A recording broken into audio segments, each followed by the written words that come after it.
Igihugu y'u Rwanda iherutse kwitwara neza muri mikino ya FIFA Series yari yabereye inaha. Rayon Sport iherutse gutwara igikombe cya Sekafa nacyo cyabereye aha. Numvaga bitanga icyizere kandi nari nabonye mwatangiye no kugaruka kuri stade.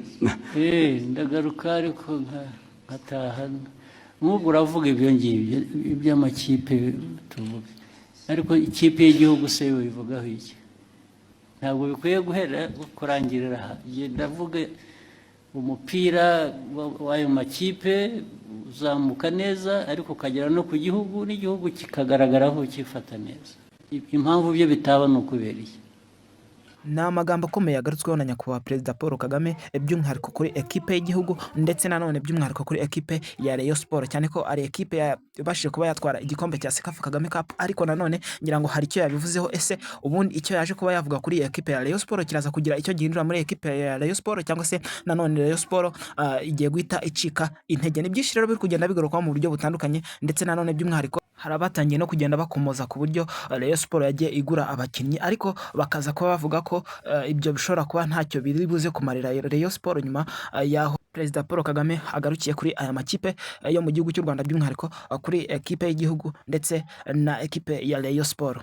Ni byinshi birimo kuvugwa rero, ngira ngo ni byinshi birimo kugenda bigarukaho mu buryo butandukanye, ngira ngo by'umwihariko ku badashyigikira ekipe ya Rayon Sport ndetse n'andi makipe atandukanye mu gihugu cy'u Rwanda, ngira ngo bisa nkaho byahise bizana imvururu, ndetse abantu benshi bari kubigarukaho mu buryo butandukanye, bavuga bati iyi Rayon Sport imaze iminsi igura abakinnyi, igura ibiki byose, bati ese yaba igiye gucika intege? Bati cyane ko nubwo benshi bakomeje kugenda bavuga bati bayishimiye mu buryo butandukanye, ariko nanone iyi Rayon Sport ishobora kuba yacika intege, cyane ko mu by'ukuri ntaho iragera, bati cyangwa ni igihe cyo kuba yongera imbaraga mu byo ikora cyangwa se mu mikinire yayo, ngira ngo ikaza kuba yanahagarira igihugu cy'u Rwanda nk'uko President Paul Kagame yaje kuba abigarukaho.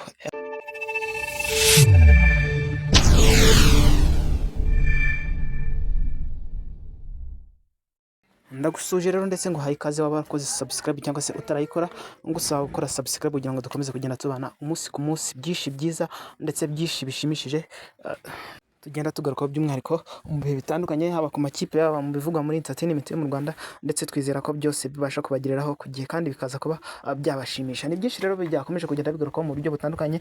Nyuma ya press conference yabaye ku munsi w'ejo, ngira ngo nibwo President Paul Kagame yagendaga asubiza ibibazo bigiye bitandukanye abanyamakuru bagendaga bamubaza, ndetse agenda ashyiraho commentaires zigiye zitandukanye bitewe n'ikibazo yagiye abazwa. Ku munsi w'ejo rero nibwo umunyamakuru, ngira ngo wibanda by'umwihariko kuri siporo, yaje kuba yabaza Perezida Paul Kagame ikibazo cy'umwihariko kijyanye na ekipe ya Rayon Sport imaze gutwara Sekafa Kagame Cup mu minsi yashize, ngira ngo nanone ikaba iri gukomeza kugenda yitwara neza mu gihugu cy'u Rwanda. Abantu